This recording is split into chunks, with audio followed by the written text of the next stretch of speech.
Hola mi gente bonita de YouTube, aquí Medium con los capítulos 44 al 46 de la historia, Nuestro lugar en el mundo. Antes de comenzar quiero decir que la historia no me pertenece, ni el anime de Boku no Hero, así como las imágenes y recursos usados para hacer este video. Dicho esto, los dejo con el fanfic. Capítulo 44, Adaptación forzada. El día del traslado llegó antes de lo que Izuku hubiera querido. La mañana estaba cubierta por una niebla ligera, y el tráfico apenas permitía un avance constante en la carretera. Aizawa conducía con rostro serio, Yamada a su lado revisando papeles y asegurándose de que todo estuviera en orden, mientras Izuku, sentado en la parte trasera, observaba el paisaje con los brazos cruzados y la expresión endurecida. No había palabras entre ellos. El silencio del auto era pesado, cargado de la expectativa y el temor de lo que se avecinaba. Aizawa lanzó un vistazo rápido por el retrovisor hacia Izuku, intentando medir su ánimo. No será por mucho tiempo, dijo finalmente, casi en un susurro. Solo unas semanas. Nezu hace todo lo posible. Izuku no respondió. Sabía que su padre tenía razón, pero no importaba. Cada kilómetro que los alejaba de la seguridad y la rutina de su hogar con Aizawa y Yamada lo hacía sentir más atrapado, más consciente de la frialdad que esperaba al otro lado. La llegada fue silenciosa, salvo por el chirrido de las ruedas sobre el pavimento irregular del camino de entrada. La casa de sus abuelos, amplia y ostentosa, se alzaba frente a él con fachadas impecables y ventanales brillantes. Desde fuera, parecía un refugio perfecto, cuidado y pulcro, pero Izuku conocía el teatro que se escondía tras esas paredes. Al bajarse del auto, fue recibido por una sonrisa exageradamente cálida de sus abuelos, que lo abrazaron como si fuera un pequeño rey. Izuku. ¡Qué alegría verte, cariño!, dijo su abuela, apretándolo con fuerza mientras su sonrisa parecía más una máscara que una emoción genuina. Hemos preparado tu habitación, tu comida favorita, todo lo que desees. Sí, todo para ti, mi pequeño héroe, intervino su abuelo, con un guiño que pretendía ser afectuoso, pero que Izuku sintió como un cálculo frío. No te preocupes por nada. Izuku se apartó ligeramente, con las manos en los bolsillos y la cabeza baja. Sabía cómo funcionaban. Todo esto no era más que un espectáculo, una actuación destinada a ganarse su complacencia, mientras el verdadero motivo del traslado permanecía oculto detrás de la dulzura superficial. Sus ojos verdes recorrieron la casa con cuidado, evaluando cada detalle y descubriendo la frialdad escondida tras la perfección. Aizawa y Yamada permanecieron en la entrada, observando cada movimiento, conscientes de que cualquier palabra o gesto en falso podía romper la tensión y el equilibrio delicado. Ninguno de los dos interfirió, permitiendo que Izuku se enfrentara a su nuevo entorno con sus propios medios, mientras sus padres adoptivos vigilaban silenciosamente. Veo que tienes hambre, cariño, dijo la abuela, ofreciéndole un pequeño bocadillo que Izuku aceptó por cortesía, aunque con el ceño fruncido. ¿Te gusta este tipo de pasteles, verdad? Izuku asintió levemente, sin dejar de observar, sin dejar de analizar. Todo era demasiado perfecto, demasiado controlado. Sabía que cualquier emoción de su parte sería utilizada en su contra más adelante. ¿Y tu habitación?, continuó el abuelo, abriendo una puerta al lado derecho del pasillo. Hemos elegido los colores que más te gustarían, todo pensado para tu comodidad. Izuku entró, miró alrededor, y aunque el cuarto era amplio, con paredes claras y una cama perfectamente hecha, no pudo evitar sentir el peso de la soledad y la desconexión. Se sentó en la cama, dejando que sus manos descansaran sobre sus piernas mientras respiraba hondo. No importaba cuán agradable fuera todo, sabía que no estaba allí por afecto, sino porque era necesario para que el juicio y la custodia siguieran su curso. Aizawa se acercó con Yamada detrás, manteniendo su postura rígida y severa, aunque sus ojos delataban la preocupación. Mantente tranquilo, Izuku, dijo Aizawa, colocando una mano ligera sobre su hombro. Estaremos pendientes de ti. No estoy aquí para darles placer, murmuró Izuku, apenas audible, su voz teñida de resignación. Solo, sáquenme de aquí luego. Yamada suspiró, sentándose junto a él, intentando transmitir calma. Sabemos que esto es difícil, dijo. No estamos aquí para dejarte solo, pero debes entender que es temporal. Nosotros nos encargaremos de que nada te pase. Izuku cerró los ojos, luchando contra la frustración que se acumulaba. Cada gesto, cada sonrisa, cada palabra de los abuelos le recordaba que estaba en un teatro, una representación donde no podía mostrar su verdadero sentir. Sin embargo, también sabía que debía mantener la compostura. Cualquier error, cualquier señal de debilidad, sería utilizada en su contra. Los abuelos continuaron con su labor de consentirlo, trayéndole libros, juegos y otros caprichos que sabían que lo harían sentirse cómodo, pero Izuku no cedió. Observaba, agradecía superficialmente, pero su mente estaba alerta, registrando cada movimiento, cada palabra, cada gesto. Era un aprendiz de héroe, sí, pero también un aprendiz de la vida entre adultos que actuaban con fines ocultos. Aizawa, por su parte, se mantuvo a un lado, observando. Su rostro impasible apenas disimulaba la rabia contenida. Cada gesto de dulzura forzada de sus padres le resultaba insoportable, y su corazón se encogía al ver a Izuku enfrentarse a esa manipulación con una madurez que no correspondía a su edad. Yamada, igual de preocupado, se acercó un poco más, poniendo una mano sobre la del héroe y compartiendo un instante silencioso de complicidad. Lo cuidaremos, dijo Yamada en voz baja, para que solo Aizawa escuchara. No dejaremos que pase nada. Lo sé, respondió Aizawa, sin apartar la vista de Izuku. Pero esto es cruel. Izuku, mientras tanto, se levantó de la cama y se acercó a la ventana. Miró hacia el jardín perfectamente cuidado, hacia el cielo gris que prometía lluvia, y respiró hondo. Sabía que debía adaptarse, aunque fuera solo por las semanas que le quedaban antes de regresar a su hogar verdadero. Su mente no estaba tranquila, pero su determinación seguía intacta. Cada sonrisa de los abuelos era un recordatorio de que debía mantenerse alerta, de que la dulzura podía esconder intenciones peligrosas. El resto del día transcurrió en esa mezcla de teatralidad y cautela. Los abuelos se esforzaban en contentarlo, ofreciendo juegos, meriendas y charlas, mientras Aizawa y Yamada permanecían en un segundo plano, listos para intervenir si algo se tornaba demasiado evidente. Izuku aceptaba todo, pero sus ojos verdes siempre mostraban un brillo de desconfianza, de conciencia alerta. Al caer la tarde, mientras la luz se atenuaba y la casa se llenaba de sombras alargadas, Izuku se sentó nuevamente en su habitación, lo habían dejado solo con la excusa de ordenar sus cosas.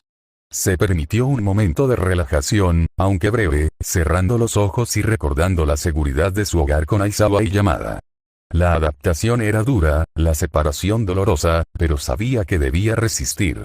Su lugar en el mundo, pensó, no era aquí. Aunque ahora debía enfrentarse a esta actuación, su verdadero hogar lo esperaba al final de todo. El traslado había terminado y la casa de los abuelos de Izuku estaba en silencio, solo interrumpido por el sonido de tazas sobre platos y el murmullo apagado de conversaciones adultas. Aizawa, Shouta y Yamada y Sashi se encontraban en el salón, tomando té mientras observaban el lugar con cautela, cada uno consciente de que esa visita no sería normal. La tensión se percibía en el aire, casi tangible.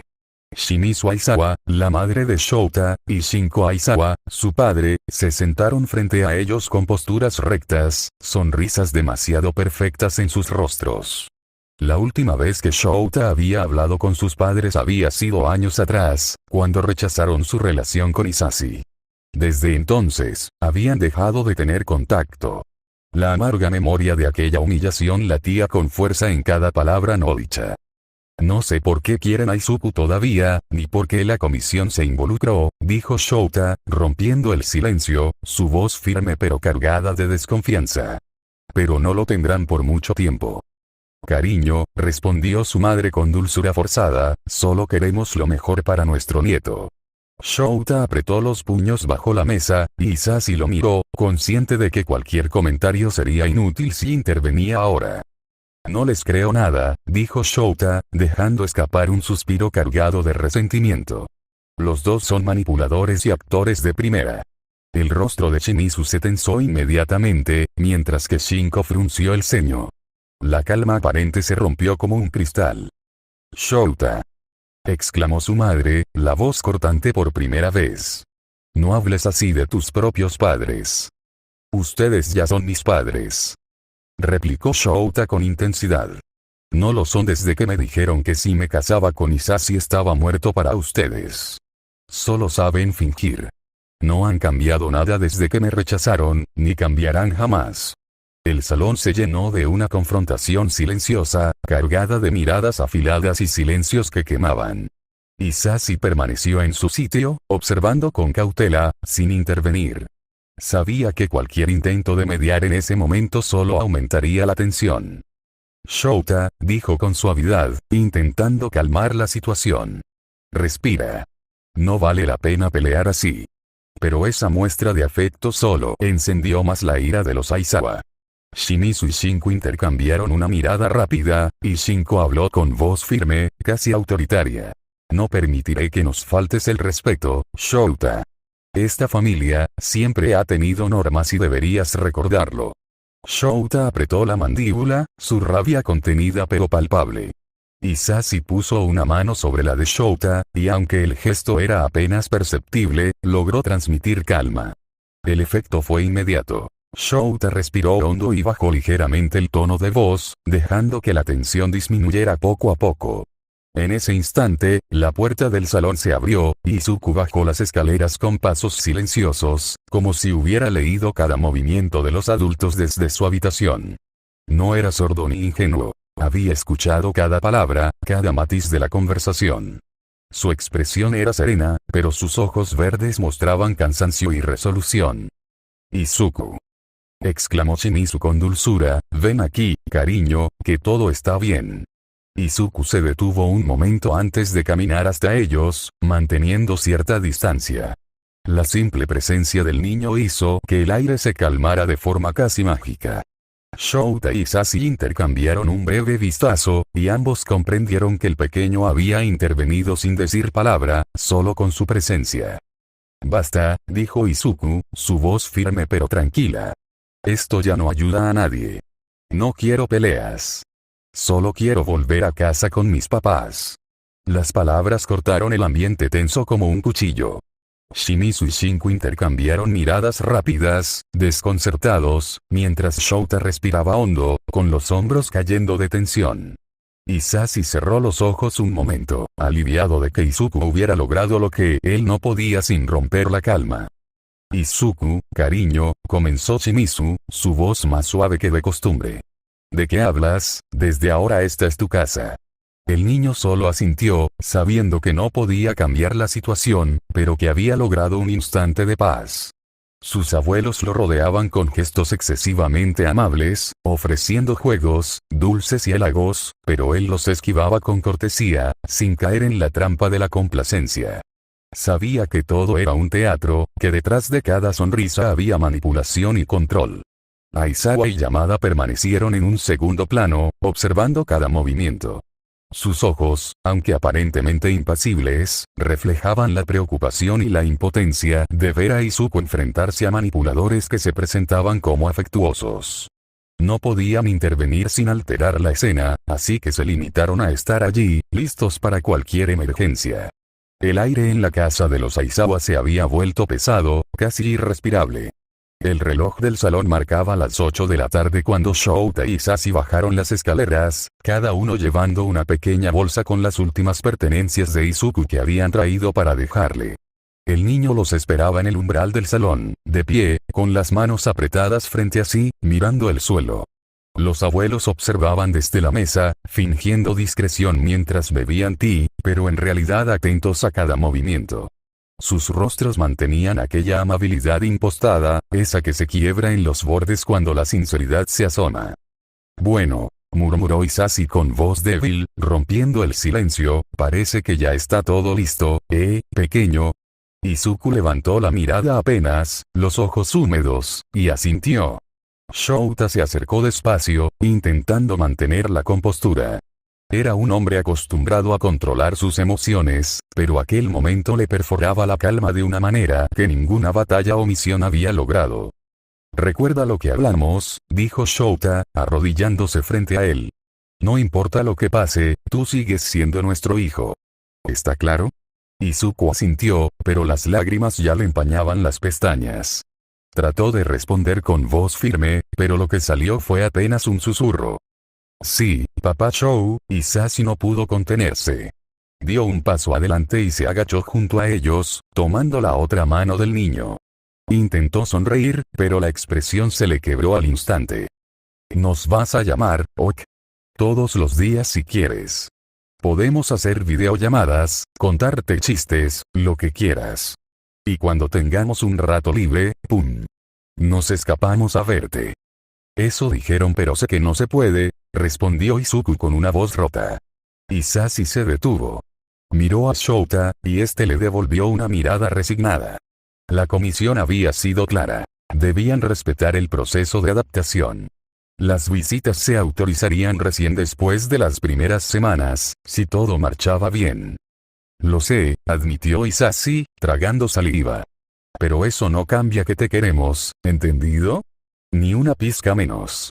Izuku se lanzó a los brazos de ambos, abrazándolos con tanta fuerza que parecía querer memorizar su calor, su olor, su respiración. Shouta lo rodeó con firmeza, escondiendo el rostro en su cabello, sintiendo como su propio pecho temblaba. Sashi lo sostuvo del otro lado, cerrando los ojos. Ninguno habló durante varios segundos. Las palabras se habían agotado. Solo el silencio y los sollozos del niño llenaban el aire. No quiero quedarme aquí, dijo Izuku al fin, con la voz temblorosa. No quiero. Quiero irme con ustedes, quiero volver a casa. Lo sé, hijo, susurró Shouta, apretándolo más fuerte. Pero ahora tienes que ser fuerte, ¿de acuerdo? Solo un poco más. Esto no va a durar para siempre. Te lo prometo. ¿De verdad? Preguntó Izuku, buscando su mirada. De verdad, confirmó él, sin titubear, aunque en el fondo no tenía idea de cómo cumplir esa promesa. Sashi se limpió los ojos con una mano, intentando recuperar algo de su energía habitual, pero la voz se le quebró igual. Hey, cariño, ¿te acuerdas de lo que dijiste cuando comenzaste a entretar con Shou? Dijiste que los héroes nunca se rinden, que aunque se caigan 1000 veces, se levantan 1001. Pues eso vamos a hacer, ¿sí? Izuku lo miró, respirando entrecortado. Luego asintió despacio, mordiéndose el labio para no llorar más. No soy un héroe todavía, tienes el corazón de uno, y eso vale más que cualquier licencia, dijo Shouta, apoyando su frente contra la de él. Y nosotros, vamos a estar esperando el día en que puedas volver a casa. El silencio volvió, cargado de lo que ninguno podía decir. Shouta se incorporó con lentitud, y Sashi también. Los tres permanecieron allí, mirándose, como si con eso pudieran detener el tiempo unos segundos más. Desde el comedor, Shimizu se aclaró la garganta con falsa delicadeza. Bueno, creo que es momento de dejar que el niño descanse, ¿no creen? Mañana será un día largo. Shouta la miró con frialdad. Cuídenlo, dijo con un tono tan bajo y severo que ni siquiera sonaba como una petición. Por supuesto, querido, respondió la mujer con una sonrisa forzada. Sashi le dirigió una mirada rápida, incómoda. Quiso decir algo más, pero se contuvo. En cambio, volvió hacia Izuku, se inclinó y besó su frente. Te amo, chiquito. No lo olvides nunca. Izuku lo abrazó una vez más, desesperado. No se vayan todavía, por favor. Shouta cerró los ojos con fuerza. Cada palabra del niño era una estaca directa al corazón. Tenemos que irnos, Izuku, murmuró. Pero vamos a vernos pronto. Te lo prometo. Izuku lo miró fijamente, como si quisiera grabar cada línea de su rostro, cada detalle. Y entonces lo soltó. No porque quisiera, sino porque entendía que si lo seguía sosteniendo, ninguno de los tres podría separarse. Los pasos de los adultos resonaron en la entrada. Sashi se detuvo una última vez antes de abrir la puerta. Hey, Shou, dijo, apenas un susurro. Sí. Siento que lo estamos dejando solo. Lo sé, respondió Shouta, sin mirar atrás. Pero si nos quebramos ahora, le quitamos lo único que le queda. Esperanza. El aire de la noche los recibió con un viento frío. Cuando cruzaron el umbral, Izuku corrió hacia la ventana y los vio alejarse por el sendero. Las luces del auto se encendieron, y el motor rugió suavemente antes de perderse en la distancia. Sus abuelos se acercaron detrás de él. «Vamos, cariño, ¿quieres que te preparemos algo de cenar?», preguntó Shimizu con voz dulce. Izuku no respondió. Solo siguió mirando por la ventana, hasta que el auto desapareció por completo. Entonces, se dio la vuelta lentamente, con los ojos rojos, y subió las escaleras sin decir palabra. Cuando la puerta de su habitación se cerró, el silencio volvió a llenar la casa. En el piso de arriba, Izuku se dejó caer en la cama, abrazando una sudadera negra que aún olía a su papá Shou. Se acurrucó en silencio, dejando que las lágrimas corrieran libres. Esa noche no hubo palabras de consuelo, ni promesas nuevas.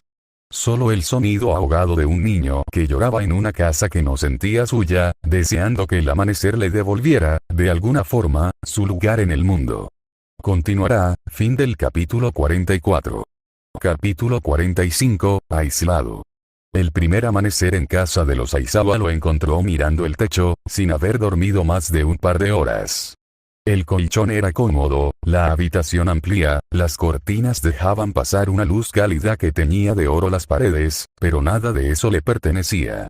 No había rastro de su vida allí, salvo por una mochila guardada en la esquina y una foto que había logrado colar entre sus cosas. Él, Shouta y Sashi en el parque, con los tres sonriendo bajo el sol.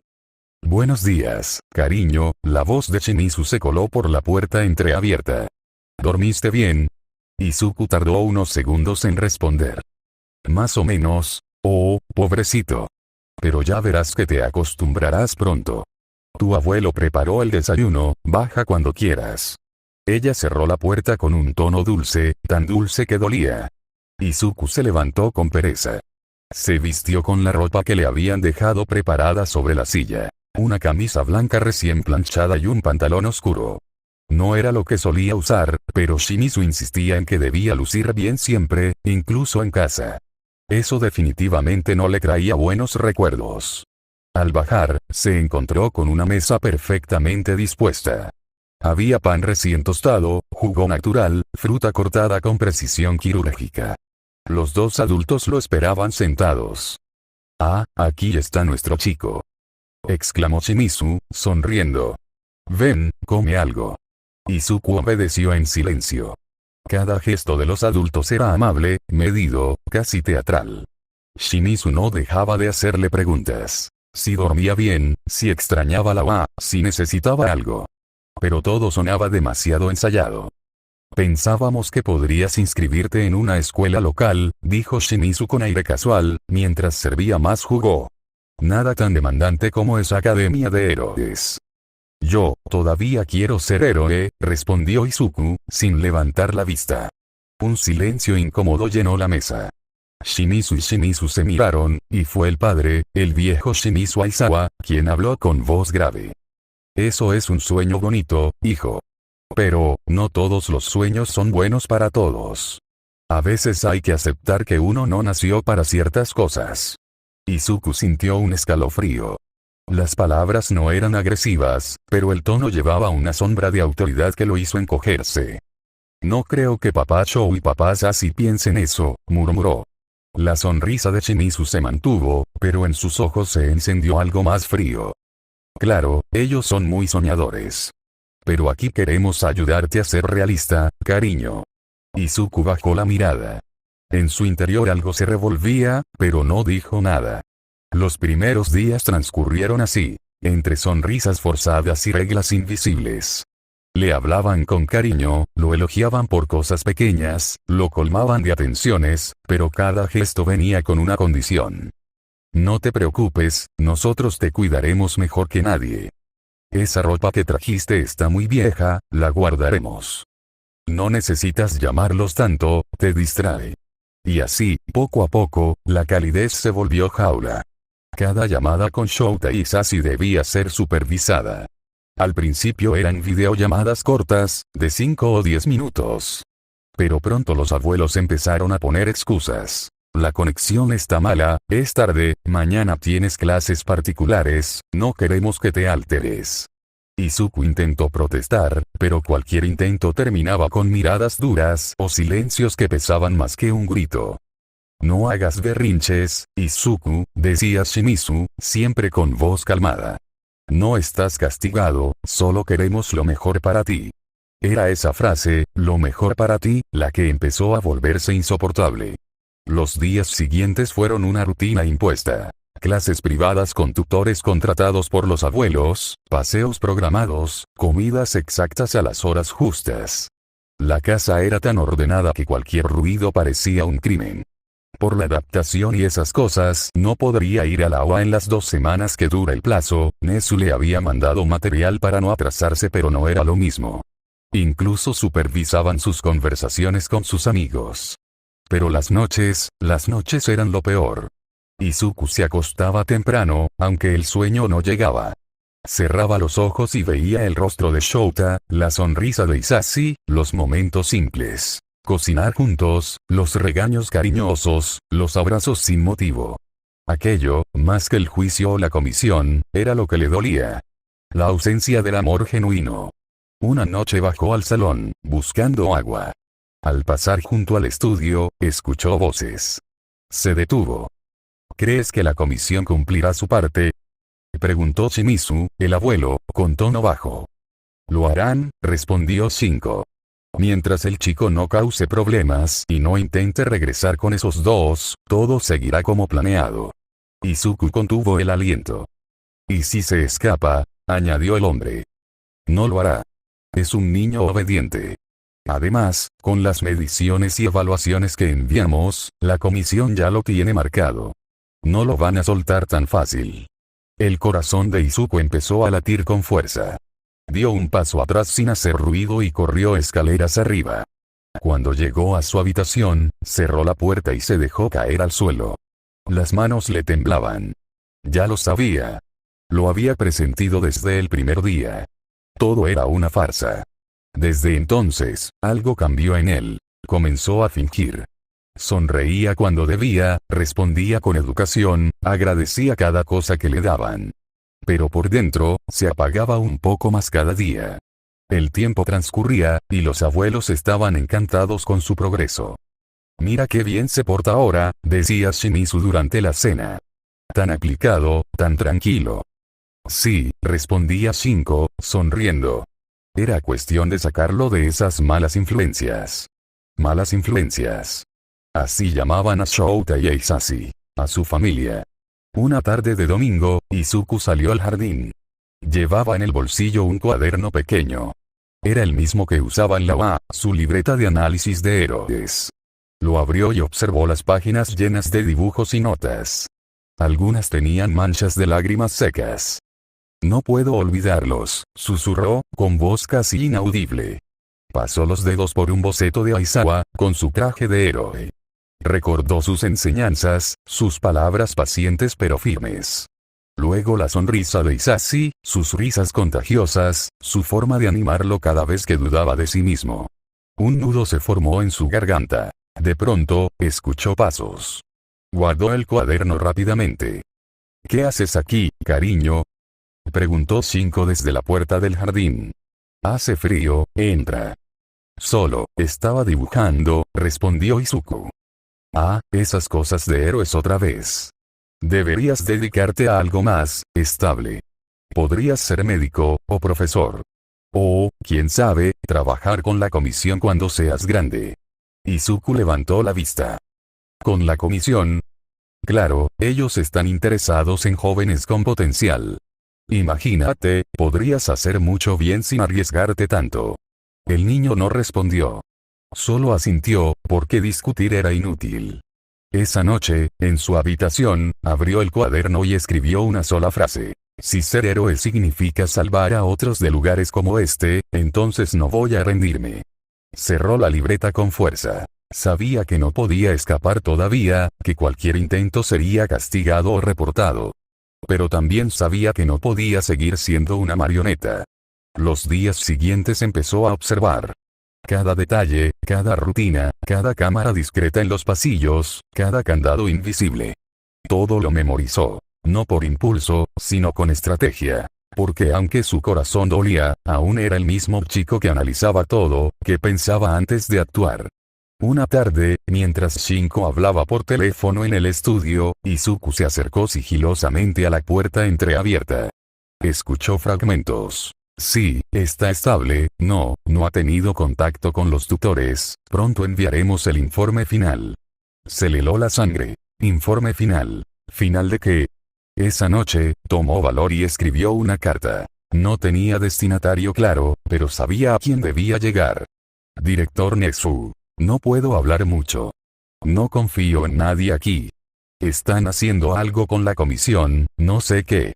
Dicen que es por mi bien, pero no les creo. Si puede, por favor, dígale a Papá Chou que estoy bien.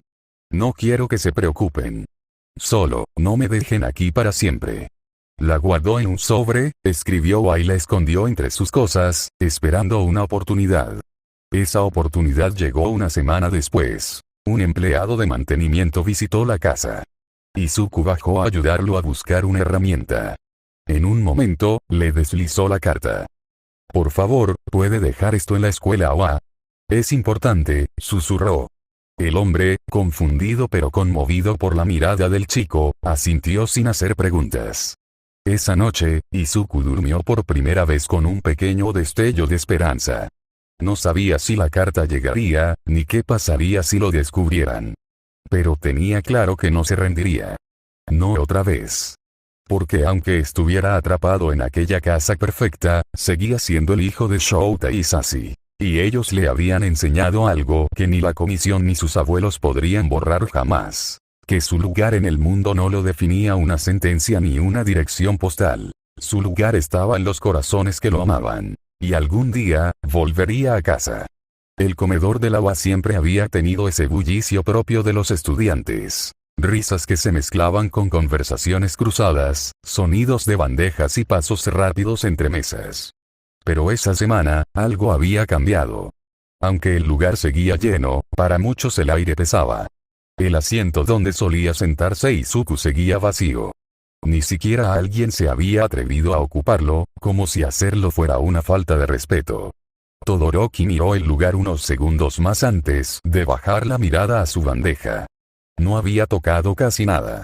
Frente a él, Uraraka jugaba con la comida sin apetito, y a su lado Ida intentaba mantener una postura correcta, aunque sus manos temblaban apenas. Shinzo y Denki hablaban entre murmullos, y Bakugo, con los brazos cruzados y el ceño fruncido, simplemente observaba, mudo.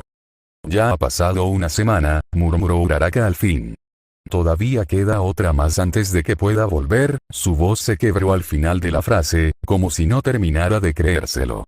Kirishima intentó sonreír. Vamos, seguro que el pequeño Deku está bien. Solo es un tiempo de adaptación, ¿no? Todoroki negó suavemente. No lo sé, respondió con calma, aunque su expresión era más grave de lo normal. Hablé con Aizawa Sensei esta mañana. Dijo que la última llamada con los abuelos fue tensa, miró a Bakugo, quien apenas levantó la vista. Querían sacarlo definitivamente de la UA, añadió. El silencio que cayó fue inmediato. Hasta Denki, que siempre tenía algo que decir, se quedó inmóvil, con la mirada perdida. Sacar a Midoriya, de la UA. Repitió Ida, incrédulo. Eso no puede ser. Es injusto. Él pertenece aquí. Todoroki asintió lentamente. Incluso le propusieron transferirlo a la comisión. A una de esas divisiones especiales. Hizo una pausa. Pero nadie entiende por qué. Definitivamente es raro, comentó Denki con una mueca, rascándose la cabeza. O sea, ¿por qué tanta insistencia? Porque los viejos están podridos, intervino Bakugo, su voz ronca, cargada de rabia contenida. No soportan que alguien como Deku exista. Golpeó la mesa con el puño cerrado, provocando que todos dieran un pequeño salto. El idiota tiene cerebro, puede pensar por sí mismo, no sigue las malditas reglas, y encima tiene el poder de hacerse notar sin buscarlo. Eso los asusta. Tú ya me dijo algo similar, añadió Todoroki, bajando el tono. Dijo que el juicio se volvió un espectáculo mediático. ¿Un espectáculo? Preguntó Uraraka, confundida. Sí. La comisión lo usó para limpiar su imagen. Mostraron a Izuku como un símbolo de falla en el sistema. Un chico que pone en riesgo su vida, que actúa sin permiso, que se sale del molde. Suspiró. Quieren héroes llamativos, fáciles de controlar. No alguien que cuestione las cosas. Kirishima frunció el ceño. Eso es repugnante, usarlo así. Tiene sentido, gruñó Bakugo. Si el nerd llega lejos, todo su discurso se cae a pedazos. No quieren héroes reales, quieren celebridades. Ida se removió incómodo. Si yo no hubiera insistido en ir tras Stein, si no hubiera sido tan irresponsable. Su voz se quebró. Nada de esto habría pasado. No digas eso, lo interrumpió Todoroki. Stein era un problema que todos teníamos que enfrentar tarde o temprano. Sí, pero el juicio usó ese incidente, añadió Shinzo, que hasta entonces había estado callado, observando a todos desde el otro extremo de la mesa. Lo sé porque Nezu me comentó que la comisión obtuvo el informe completo, incluso los registros médicos de Izuku. No deberían haber tenido acceso a eso. Uraraka apretó los puños. Entonces fue una trampa desde el principio. Sí, asintió Todoroki. Una jugada sucia. Kirishima suspiró, su voz temblaba apenas. ¿Y ahora qué? Nos quedamos mirando cómo se lo llevan. Nadie respondió. El silencio volvió a apoderarse de la mesa. Afuera, el viento movía las hojas del patio, y por un instante pareció que el mundo entero se detenía con ellos. Bakugo fue el primero en hablar. El nerd no va a rendirse. Ni de broma. Su voz era firme, pero sus ojos, ocultos bajo el flequillo, mostraban otra cosa. Miedo. Siempre se levanta. Siempre. Todoroki lo observó un momento y asintió. Sí. Pero eso no significa que no duela. Lo separaron de sus padres y de nosotros. Cada vez lo aislarán más hasta que se sienta completamente solo. A lo lejos, en la mesa de los profesores, Aizawa y Yamada conversaban en voz baja. Ninguno sonreía. Parecían sombras de lo que solían ser. Y los estudiantes lo notaban. No había gritos de plus ultra. Ese día, no había energía en los entrenamientos. Era como si la ausencia de Izuku hubiera dejado un hueco que todos podían sentir, aunque nadie supiera cómo llenarlo. Ida bajó la cabeza y murmuró. No puedo soportar pensar que todo esto empezó por un acto de heroísmo. Por querer salvar. Uraraka lo miró, los ojos húmedos.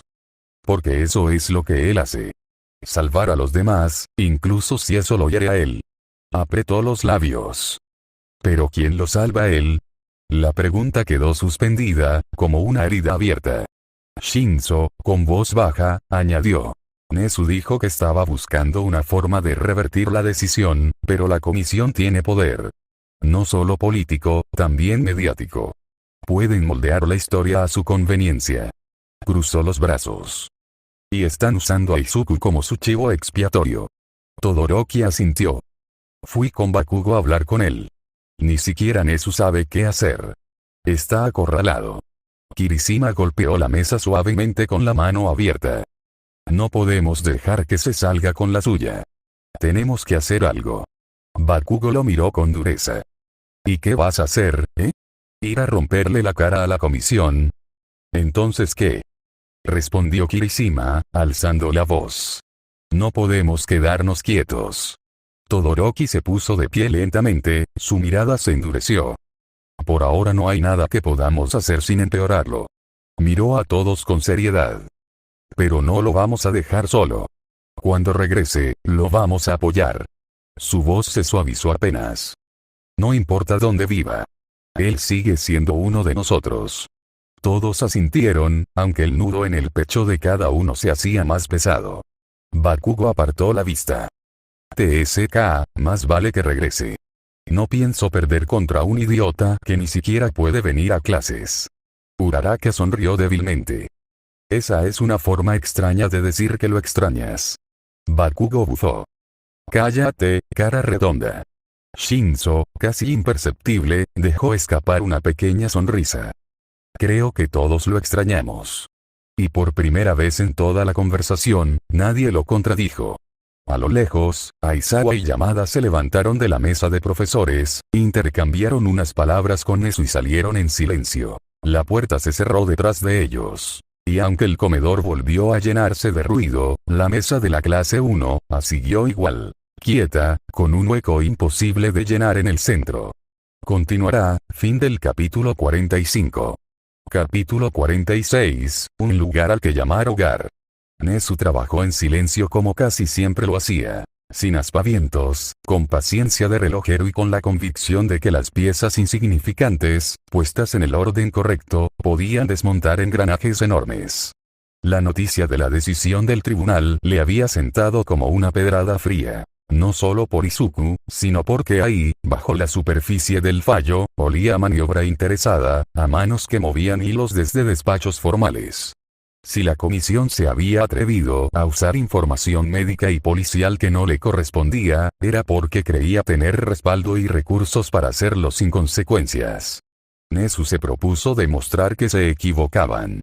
Esa misma tarde cerró la puerta de su despacho y encendió la línea segura.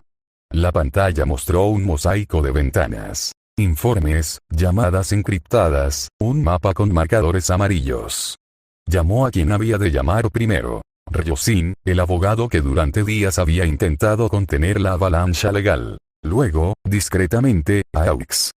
Si quieres mover piezas, dijo Nezu, sin florituras, no podremos limitarnos a los tribunales.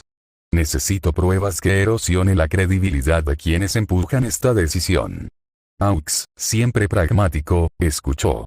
La información de campo era su terreno. Sabía maniobrar en los pliegues grises donde la ley y el poder se tocaban sin llegar a tocarse. Acordaron encuentros, fuentes y modos seguros de transmisión. Nezu no tenía intención de volcar todo en público. Su objetivo era más fino. Crear dudas y morder los apoyos que sostenían la operación contra Izuku. Comenzó entonces la caza metódica. No buscaría solo un expediente que demostrara mala praxis, sino el patrón. Buscó nombres recurrentes en transferencias, coincidencias entre donaciones anónimas y contratos de proveedores, coincidencias entre renovaciones de licencias en orfanatos y llamados anónimos de la comisión. Rastreó movimientos logísticos, camiones que no figuraban en las hojas de ruta oficiales, bodegas con contratos bajo empresas offshore, y microhuellas. Recibos, firmas repetidas, un mismo número de cuenta usado para donaciones a varias instituciones infantiles. No tardó en aparecer un hilo que brillaba con mala luz. En varios archivos antiguos, accesibles por la red de contactos que Nezu había ido tejiendo a lo largo de años, inspectores municipales desgastados, trabajadores sociales que habían visto cosas que no debían, exfuncionarios con conciencia, emergían testimonios que hablaban de sesiones de tutelas temporales en centros de reubicación. Las palabras eran evasivas. Nadie usaba el término venta, pero las fechas y las transferencias bancarias hablaban por sí solas. Fondos que entraban en cuentas vinculadas a la comisión, gastos de viajes y manutención que pagaban actores privados, y en paralelo una reubicación de menores hacia programas cuya existencia no aparecía en registros públicos. Nezu archivó cada documento con calma. No le serviría una acusación imprecisa. Necesitaba nombres, fechas, rutas y, sobre todo, testigos dispuestos a declarar en el momento correcto. Si los abuelos de Izuku se sentían respaldados por la comisión, debía demostrarles que ese respaldo no era inquebrantable. La credibilidad podía erosionarse desde dentro. Aux aportó lo que sabía de campo. Rastreos en los que helicópteros de transporte civil habían sido detectados en horarios nocturnos cerca de ciertos orfanatos. Registros telefónicos obtenidos por sus canales que mostraban comunicaciones entre gestores de traslado y puntos de recepción con nomenclaturas que coincidían con empresas pantalla. Más inquietante aún, tenía contactos que hablaban de programas de adiestramiento para jóvenes seleccionados por su predisposición a obedecer, y que esos programas luego eran ofrecidos como colaboraciones a ciertas agencias. No era una acusación formal todavía, pero el tejido empezaba a prender. Nezu lanzó entonces una aviación de sondas más delicada. Habló con héroes veteranos que, por lealtad, no vendrían a declarar ante un tribunal sin pruebas sólidas, pero que sí podían contar anécdotas que permitieran trazar el carácter de la operación. Algunos lo conocían por su nombre. Otros, por sus siluetas en las misiones. Aux intercedió y pronto hubo dos voces inesperadas dispuestas a conversar en cámara cerrada. La primera fue la de un héroe que prefería la sombra. Un antiguo operativo que, tras retirarse, había trabajado en programas de rehabilitación de jóvenes en riesgo. Habló con cautela sobre contratos firmados por entes que se presentaban como sponsors y que luego condicionaban la cesión de tutela a la aceptación de programas de integración. Sus palabras no eran sensacionalistas. Eran técnicas y, allí donde Nesu lo necesitaba, concretas. La segunda fue todavía menos previsible. Lady Nagant había sido una figura dividida en la historia reciente. Antes, agente. Después, criminal. Luego, unos pasos más allá de la ley. Pero Lady Nagant, aún envuelta en ambigüedad moral, conocía el terreno donde la legalidad se retorcía. Contactada por Aux, quien, por motivos que guardaba para sí, había podido friccionar puertas y favores, aceptó hablar bajo garantías estrictas. Su testimonio no sería glamour. Fue directo, seco, lleno de nombres de contratos y de cifras que olían a trato comercial. Vi a gente entrar y salir con papeles, dijo Lady Nagant en la sala atestada donde Nesu la recibió. No era caridad. Era logística. Menores que desaparecían de listados, reaparecían en programas internos, controles psicológicos que fichaban obediencia y predisposición. Documentos falsificados para que pareciera todo legal. Los que mueven esto saben de anestesias legales. Y no actúan solos. Sus palabras le dieron a Nesu el envión que necesitaba. No se trataba ya de conjeturas, sino de testimonios con nombres y modos. Nesu encadenó entonces la siguiente operación. Habló con una ex empleada de un orfanato de la periferia que, con miedo, accedió a entregar recibos y copias de transferencias. Entre papeles amarillentos y archivos digitales, apareció la misma numeración que Nesu ya había visto en contratos públicos de la comisión. Había una coincidencia estadística que se repetía demasiado como para ser azar. Nesu la notó, respiró hondo y pidió discreción. Ryosin, por su parte, comenzó a perfilar cómo usar esa información en diferentes frentes. Ampararse en auditorías administrativas, interponer denuncias ante organismos independientes de supervisión, y, cuando todo fuera sólido, filtrar selectivamente ciertos documentos a la prensa aliada para que la reacción pública comenzara a erosionar el soporte político. No buscaba escándalos sin control. Buscaba palancas. En paralelo, Nesu pensó en la puerta más sensible. Los abuelos de Izuku. No quería, ni podía, lanzar acusaciones directas sin respuestas judiciales. Eso habría activado de inmediato las defensas oficiales y convertido a Izuku en una ficha aún más incómoda. Pero si lograba que la red de respaldo de los Aizawa, los contactos, los mecenas, la seguridad jurídica que les permitía actuar con libertad, tambaleara, su interés en sostener el teatro disminuiría. La táctica no era exponerles públicamente, sino minar el entorno que les prometía impunidad. Con esa idea, Nesu preparó un dossier comprimido. Registros, testimonios, nombres de empresas pantalla, rutas logísticas y extractos de transferencias. No era una bomba, sino una herramienta. Lo suficiente para sembrar duda en los despachos, donde se decidía si la comisión continuaría su protección incondicional. Le interesaba que el peso de la evidencia empujara a ciertos aliados de la comisión a mirar dos veces sus decisiones, y tal vez, por puro interés propio, a distanciarse. Aux accedió a un paso más. Sus canales podían poner presión selectiva sin llamar la atención de la prensa masiva. Lady Nagant aceptó facilitar contactos en la periferia y corroborar hechos bajo condiciones. Ryosin afiló denuncias administrativas y los recursos legales para activar inspecciones.